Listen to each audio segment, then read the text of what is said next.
You may not know this, but it turns out that being poor actually often makes things more expensive for you, which is a very strange paradox.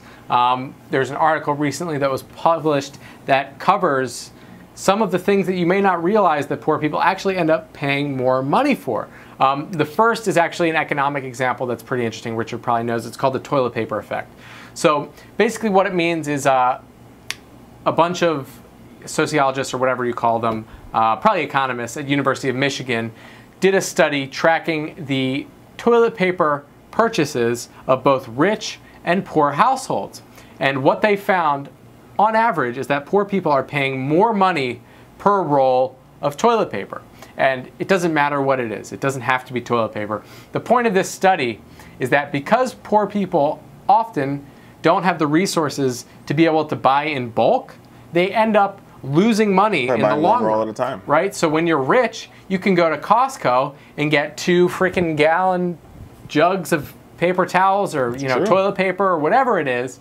Whereas if you're not rich, you may be in a situation where you're like, okay, I'll take the 3-pack, right? I mean, I think that's with everything. I mean, the example I always think about is airplane travel, and I do a lot of it, right? And so like, it is cheaper because if you have the ability to fly, whether because you have a job that requires you to fly, or you fly a lot for leisure, the more you fly, the more free stuff the airline gives you, right? So a family of 4, if I was traveling, I don't have a family of 4, but if I was traveling with a family of 4, my entire family would not pay for baggage.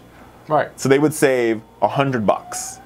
Whereas in a family of whereas in a family of 4, right, who maybe can't afford to fly, they have to fly on Spirit or whatever. If they fly on Spirit, you're just going to pay for everything, right? That example. But if you're flying even on American Airlines, they're going to have to pay $100. Like I will pay $100 less than they will for airline travel, simply based on the fact that I travel a lot.